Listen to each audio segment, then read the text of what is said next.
Well, Mr. Speaker, the truth comes out. They want to go into an election. Nobody, no Canadian wants to go into an election right now.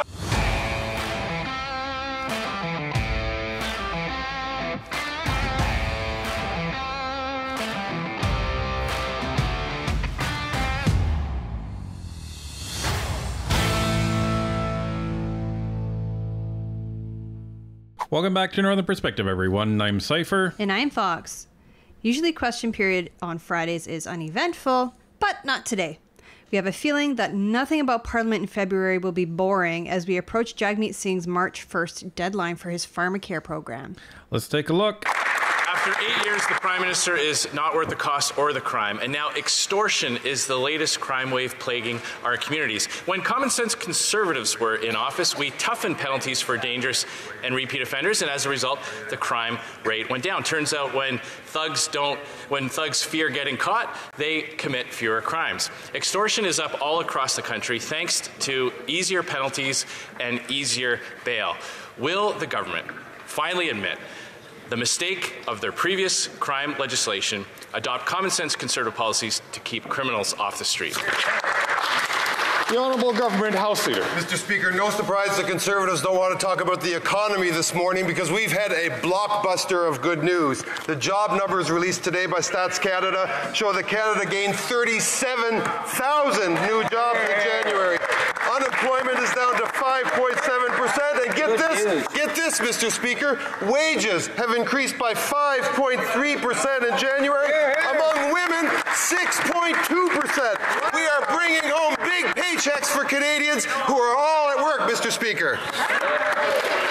The Honourable Member from Regina Capel. You know, it's probably not a good idea for this guy to talk about jobs and the economy today. Why? Well, Bell actually had to cut almost 5,000 jobs and sell off half of their radio stations. Gee, why is that? Well, that's probably because of Bill C-18. That's crushing our media that was supposed to be the saving grace for media. Remember that? So while he's sitting there bragging that everything is going well, yeah, it's actually not looking so good. Well, and not only that, but how many people did Canada add last month? Because the stats that he's citing today would have been for December of 2023. So how many new Canadians came into this country? Well, I don't have an exact number for the month of December 2023, but I do have a stat for the last quarter of 2023. And there were 430,000 people brought into this country in the last quarter of 2023. And we added only 37,000 jobs. That is not enough. And he can talk all he wants about how, oh, the economy's great. By all accounts, the economy in Canada is not looking good at all. Well, and numbers like this are why you see people lined up around the block for very entry-level positions like part-time cashier at a grocery store.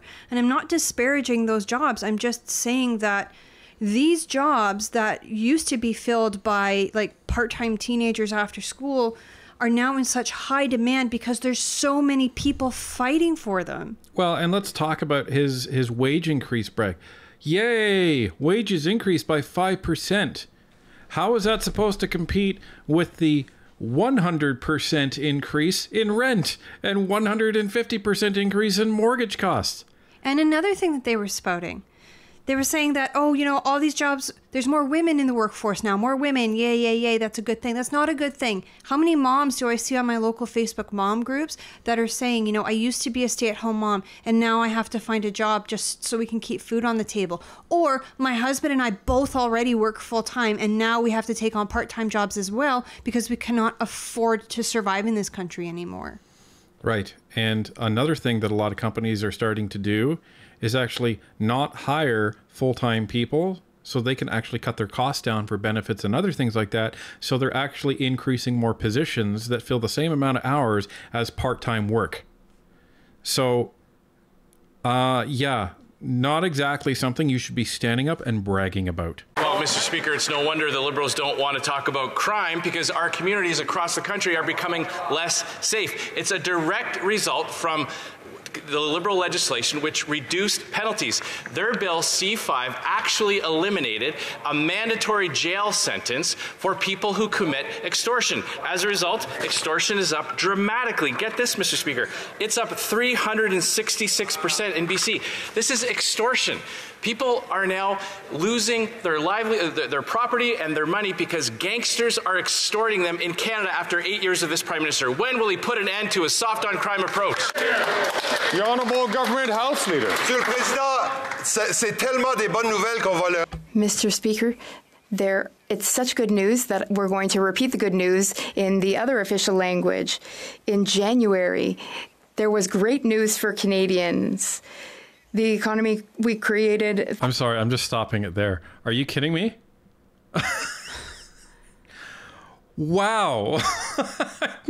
I don't even have a word for that. Like, it's not arrogance. Like, it's worse than arrogance. It's hubris, maybe? This is the question period equivalent of putting your hands over your ears and going la la la la la la la la la. That's what this is. And my God, it is so tone deaf. And what people should take from this is, over 300 and some odd % increase in extortion in BC. Yeah, we don't care about that. We got new jobs. Who cares? Vanity, that's a good word for it. Holy crap. Okay, so for those watching, you're welcome. We are going to skip right past the rest of that answer. This is just insane. Oh, it's conceited. That's what it is. Rattling off these statistics, pretending that they're, so amazing while Canadians are actually suffering. It's conceited. Just like to remind all members that, as some previous speakers have put it, it's question period, not necessarily answer period. The Honourable Member from Regina Capel. Wow. Okay, so obviously we couldn't hear it because the translator was taking over, but no doubt some of the Conservatives were raising issues with the fact that the answer had literally nothing to do with the question. And so Fergus, as the quote-unquote unbiased speaker that he is, he's like, well, just like to remind everybody that is question period, not answer period. Like, I'm sorry, that's despicable. That is despicable. Stephen Harper wanted to introduce legislation to make it answer period and not just question period, because question period really is about the opposition holding the government to account. Because, again, not all Canadians voted for the Liberal Party, voted for this Liberal government. So our representatives in Parliament, the Conservatives, the Bloc, the NDP, etc., it's their job to hold the government to account during question period and get the answers for Canadians. And after the Conservatives fix everything else, like all of the high priority items in this country, I would like to see them introduce some legislation to actually, A, change the way question period works, and B, change the name of it to answer period, because Canadians deserve answers. We pay you, and we deserve them. This is a slap in the face to every single victim of violent and dangerous crime in this country. The Liberals are running around telling Canadians that they've never had it so good. Meanwhile, business owners and families are being extorted, Mr. Speaker, in Canada, a developed G7 country, now sees extortion rates as high as 218% up nationally, 262% increase in Ontario. And all the Liberals can do is get up and tell Canadians how good they've had it. When will the Liberals put the rights of victims first and honest Canadians and put dangerous criminals behind bars where they belong? The Honourable Parliamentary Secretary to the Minister for Public Safety. Mr. Speaker, far too Canadians have been experiencing this situation. It is precisely why the RCMP is seized with this issue, working directly with local police. Mr. Speaker, this is something we're seeing operating with organized crime. But what we also know is the Conservative tough talk on crime doesn't actually create the solutions and the results. We've seen that as they've cut funding to the RCMP to do this very work to crack down on organized crime, but we're going to be there for Canadians. Really? Well, I don't think Ms. O'Connell has seen our chart. Cypher? Ladies and gentlemen, here's the chart. Oh, look at that.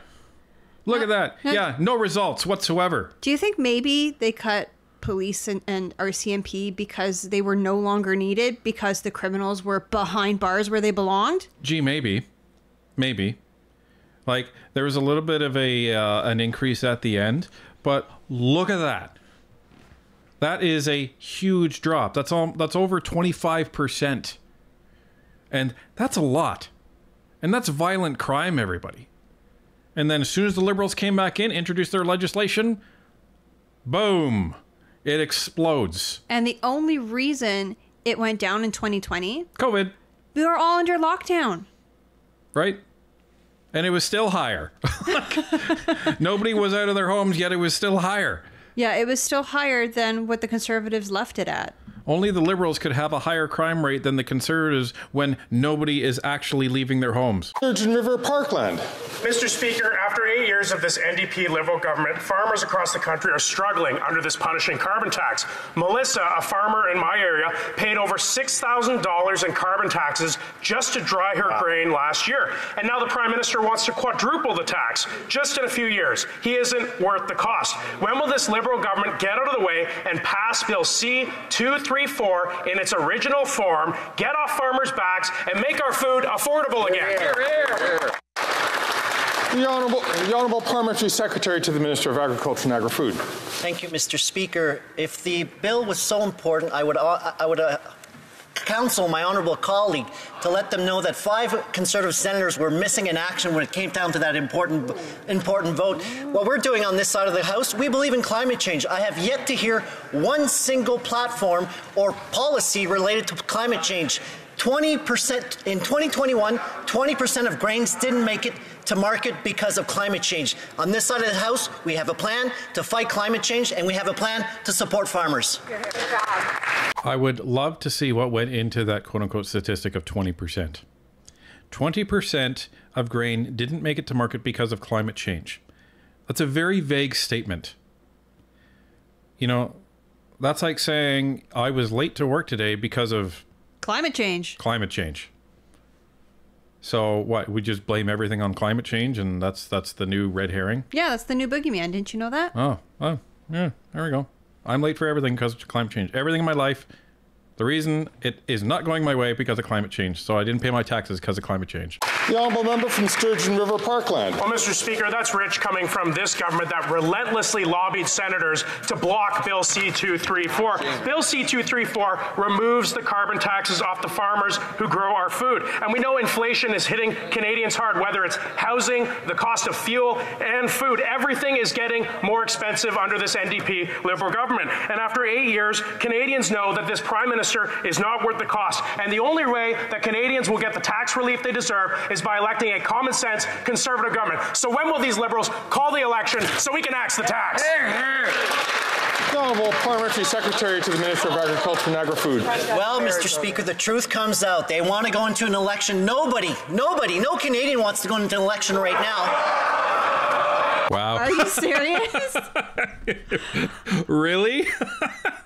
Did this guy not watch that? Was it a CPAC video? Yeah, CPAC. Our friends at CPAC. They went around asking people if they'd rather have an election now or later. And the vast majority of people were saying yes. Sooner, hopefully. Sooner. I would say sooner. I think we're ready for change in Canada. Yeah. Sooner. So we need a change. I would say probably sooner than later. Now, I'm a liberal at heart, to say the least, but it seems that we might need a little shift in the government right now. Right now, I think I'd like to see one sooner. Sooner. I think it's about time, isn't it? The sooner we can have a federal election and get rid of what's going on, the government we have in now, the better. Sooner. I'd rather sooner. I believe the same. We need to fix everything in this world, in this country. Today. We want one today. Because we need to get rid of the Prime Minister, Trudeau. Most of the people that were saying it were young people. That should be really concerning to the Liberals.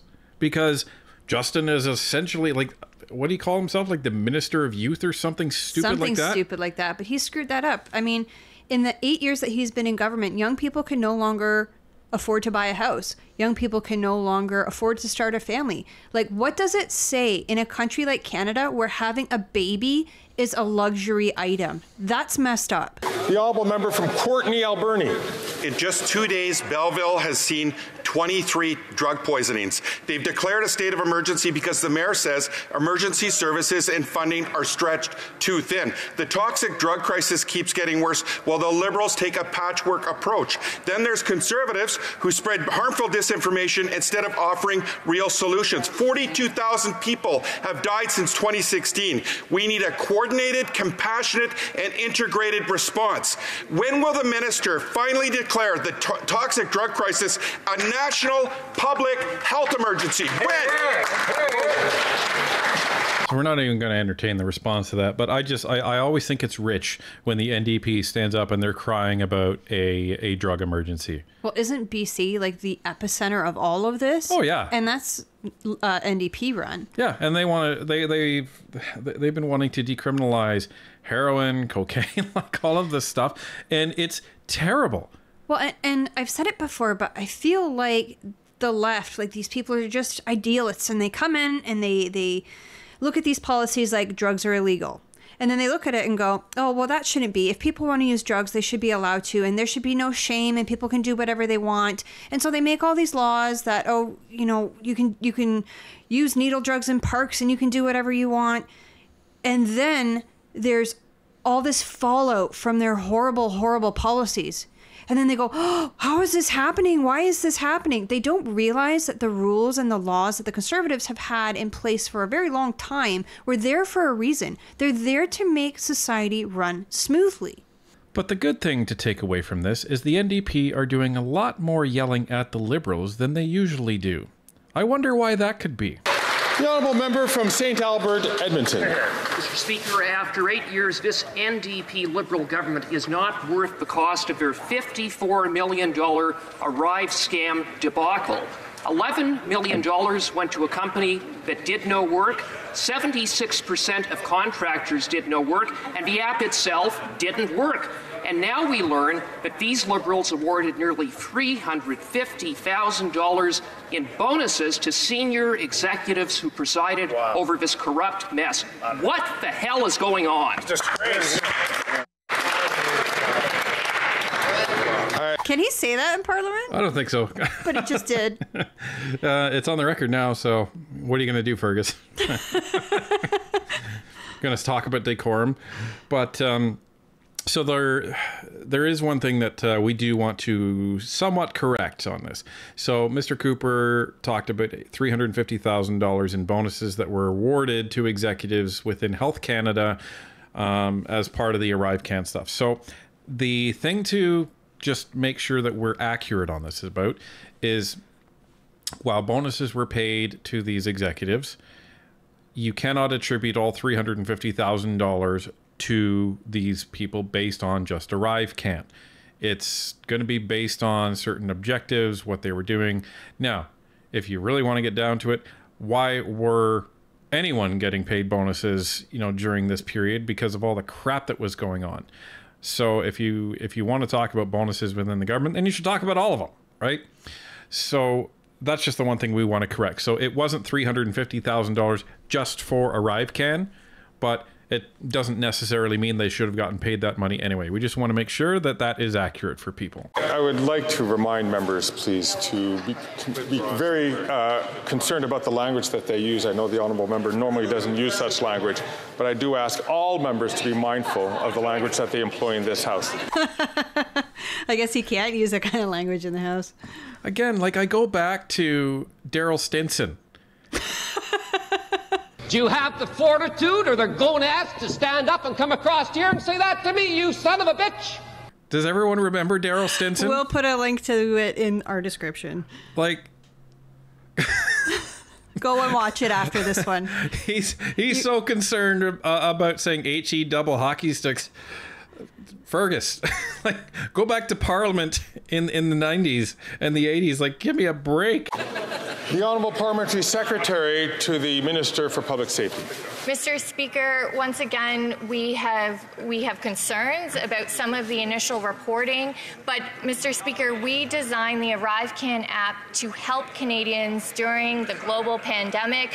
But with that being said, we will never risk the integrity of our procurement process. Any contracts that the government issues issues we expect to be issued properly. Mr. Speaker, the president of the CBSA has already put in some interim changes on the procurement process, and we look forward to the results of the full investigation. You look forward to the results of the full investigation, yet you have Liberal members sitting in committee saying they want to shut down the investigation. Seems legit. Seems legit. Not. Member from Leeds, Grenville, Falson Islands and Rideau Lakes. Well, last week at committee, we learned that the Liberal government knew about conflicts of interest at their billion-dollar green slush fund, with $150 million that's been embezzled. After 8 years, we know that this Prime Minister certainly isn't worth that cost. Members at the Ethics Committee will have the opportunity to call witnesses, including ministers and officials who now have demonstrated a changing story between what we've heard in terms of facts and what they've spun in terms of narrative. How will the cover-up coalition vote on exposing these truths? The Honourable Minister for Innovation. Mr. Speaker, actually, I'm very happy that the member asked the question because it helps me to remind Canadians that the Conservative, Mr. Speaker, are not only against climate change, but now they're against institution of Parliament, and they're against helping our small and medium-sized businesses, Mr. Speaker. On this side of the House, Canadians should know we believe that we need to fight climate change. We believe in our small and medium-sized businesses, and we believe in clean technology, Mr. Speaker. Our children and our grandchildren deserve that we act. This is exactly what we're going to be doing, and we will restore governance to make sure this happens, Mr. Speaker. You may be a lawyer, but I think you cheated on the test, Champagne. We will take no lessons from the Liberals when it comes to corruption. What the hell is wrong with you? Seriously, though, he's talking about how our children and our grandchildren deserve this and that and whatever. You guys are the ones that are putting Canadians in debt for like the next 8 generations. You guys. Well, and let's just pick that apart. So, are you really sitting there saying that the Conservatives should not be upset about the fact that millions and millions of dollars have been given to companies that shouldn't have received it in the first place? Are you seriously suggesting that the Conservatives shouldn't be upset that taxpayer money was funneled in to the chairperson's company that effectively paid her own salary from her own company? Are you seriously suggesting that the Conservatives shouldn't be concerned that the Harper-appointed president was sounding the alarm when Trudeau wanted to put in Annette Verscheren, who was the chairperson that was installed into the SDTC in 2019 with blatant conflict of interests, and that they notified the minister's office several times and were effectively ignored? You're saying that the Conservatives shouldn't be bothered by that. Yeah, that's what they're saying. You're equating that to the Conservatives are against the SDTC. The Conservatives are not against the SDTC. They're against the SDTC being run by a corrupt Liberal government, because the SDTC existed before, during, and after the Harper administration. And there was no problems found by the Auditor General as of 2017, because the SDCC had effectively remained untouched by the Trudeau government. But after they got involved, all hell breaks loose. Well, you can think whatever you want there, Champagne, because all hell's going to break loose when we end up getting an election this spring. We want one today.